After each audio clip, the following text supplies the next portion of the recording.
Welcome to my channel Kirti smart kitchen. आज आपण बाजारसारखं पापडी चाट घरच्या घरी कसं बनवायचं आणि या चाटसाठी लागणाऱ्या पापड्या घरी कशा बनवायच्या ते बघणार आहोत। चला तर मग या पापड्या घरी कशा बनवायच्या आणि त्यापासून हे पापडी चाट कसं बनवायचं ते बघूया। चाटसाठी लागणाऱ्या पापड्या बनवण्यासाठी मी 2 कप मैदा घेतला आणि या मैद्यात चवीनुसार मीठ घातलं। त्याचबरोबर इथे मी 2 ते 3 टेबलस्पून तेल घेतलं। आता हे तेल या मैद्यात एकत्र करून घ्यायचं आहे। अगदी हाताने चोळून हे तेल आपल्याला या मैद्यात एकत्र करून घ्यायचं आहे। तर बघा आता या अशा मुठी तयार होतात, म्हणजे या मैद्याला तेल व्यवस्थित लागलेलं आहे।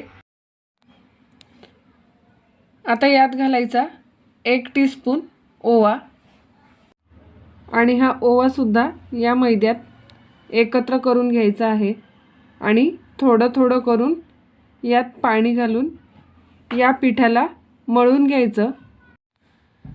पीठ मळण्यासाठी मी कोमट पाण्याचा वापर केलेला आहे। आवश्यकतेनुसार यात पाणी घालायचं आणि या पिठाला व्यवस्थित मळून घ्यायचं आहे। तर इथे तुम्ही बघू शकता व्यवस्थित असं हे पीठ मळून झालेलं आहे। आता हे पीठ मळून झाल्यानंतर या पिठाला साधारणतः अर्धा तास रेस्ट करण्यासाठी ठेवायचं। अर्धा टीस्पून तेल घालून या पिठाच्या गोळ्याला लावून घ्यायचं आणि या पिठाच्या गोळ्याला तेल लावून झाल्यानंतर या पिठाला अर्धा तास झाकण ठेवून किंवा ओलसर कापड ठेवून रेस्ट करण्यासाठी ठेवायचं। अर्ध्या तासानंतर हे पीठ व्यवस्थित असं मऊ झालेलं आहे। अर्ध्या तासानंतर परत याला हलक्या हाताने थोडंसं मळून घ्यायचं। पीठ व्यवस्थित मळून झाल्यानंतर याचे गोळे तयार करून घ्यायचे। जसे आपण चपात्या बनवण्यासाठी गोळे तयार करतो त्याचप्रमाणे याचे गोळे तयार करून घ्यायचे। अशाच प्रकारे हे सगळे गोळे मी तयार करून घेतलेले आहे। आता हे सगळे गोळे तयार करून झाल्यानंतर एक गोळा घेऊन जशी आपण चपाती लाटतो तसं या गोळ्यांना लाटून घ्यायचं। जशी आपण चपाती लाटतो त्यापेक्षा थोडीशी जाडसर अशी ही चपाती लाटून घ्यायची आहे आणि चपाती लाटून झाल्यानंतर पापड्या तयार करून घ्यायच्या आहे। तर बघा आता ही एक चपाती लाटून झालेली आहे। अशाच प्रकारे जे सगळे गोळे आहे त्यांच्या चपात्या लाटून घ्यायच्या आणि नंतर याच्या पापड्या तयार करून घ्यायच्या आहे। तर बघा इथे मी चपातीपेक्षा थोडीशी जाडसर अशी ही चपाती लाटून घेतलेली आहे आणि पापड्या तयार करून घेण्यासाठी मी एका प्लास्टिकच्या डब्याचं अशा प्रकारे एक झाकण घेतलेलं आहे आणि आता याच्या पापड्या तयार करून घ्यायच्या। तर बघा आता या सगळ्या पापड्या तयार करून झालेल्या आहे। आता या सगळ्या पापड्या काढून घ्यायच्या आणि अशाच प्रकारे या सगळ्या पापड्या तयार करून घ्यायच्या आहे। तर इथे तुम्ही बघू शकता अगदी व्यवस्थित अशी ही एक पापडी तयार झालेली आहे। या सगळ्या पापड्या काढून घ्यायच्या। या सगळ्या पापड्या मी इथे काढून घेतलेल्या आहे आणि फोकच्या सहाय्याने या पापड्यांना छोटे आपल्याला होल करून घ्यायचे आहे, जेणेकरून तळताना या पापड्या खूप जास्त फुगणार नाही आणि जशा मार्केटमध्ये पापड्या मिळतात तशाच या पापड्या तयार होईल। तर तुम्ही इथे बघू शकता या सगळ्या पापड्या मी तयार करून घेतलेल्या आहे। आता या पापड्या आपल्याला या तेलात तळून घ्यायच्या आहे। तर मी हे तेल अगोदरच गरम करण्यासाठी ठेवलेलं होतं। तेल गरम झाल्यानंतर या सगळ्या पापड्या आपल्याला या तेलामध्ये तळून घ्यायच्या आहे। लो टू मीडियम फ्लेमवर या सगळ्या पापड्या आपल्याला तळून घ्यायच्या आहे। दोन्ही बाजूनी आलटून पालटून या पापड्या तळून घ्यायच्या। खूप जास्त वेळ या पापड्यांना आपल्याला तळायचं नाही। थोडासा कलर चेंज होऊपर्यंत या पापड्या आपल्याला या तेलामध्ये तळून घ्यायच्या आहे। साधारणतः गोल्डन कलर येऊपर्यंत या पापड्या या तेलात तळून घ्यायच्या। तर बघा आता या पापड्यांचा कलर चेंज व्हायला लागलेला आहे, म्हणजेच आपल्या पापड्या व्यवस्थित अशा तळून झालेल्या आहे।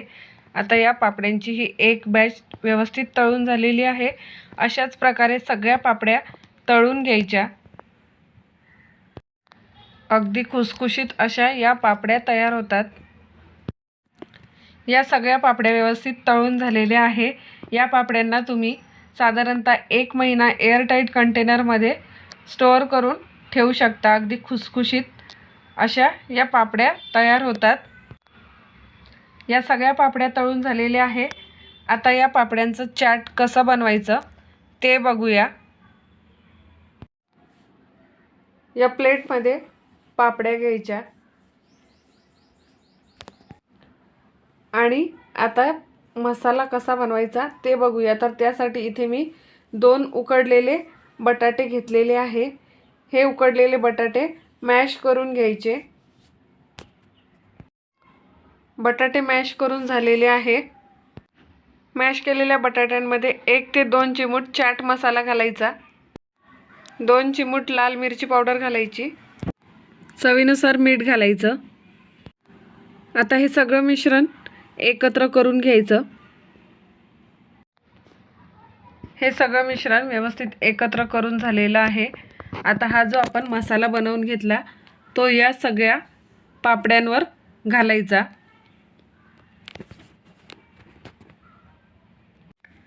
या सगळ्या पापड्यांवर हा मसाला तुमच्या आवडीनुसार किंवा 1 ते 2 चमचे तुम्ही घालू शकता। सगळ्या पापड्यांवर मसाला घालून झालेला आहे। त्याचबरोबर आता इथे बारीक चिरलेला कांदा घालायचा, बारीक चिरलेला टोमॅटो घालायचा।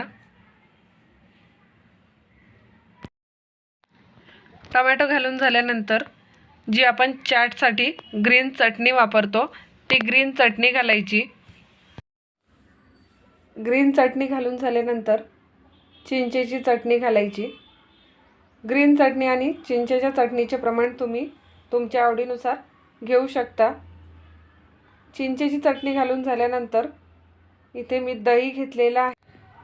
हे दही सुद्धा यात घालायचं। दही घालायचं नसेल तर तुम्ही स्किप करू शकता।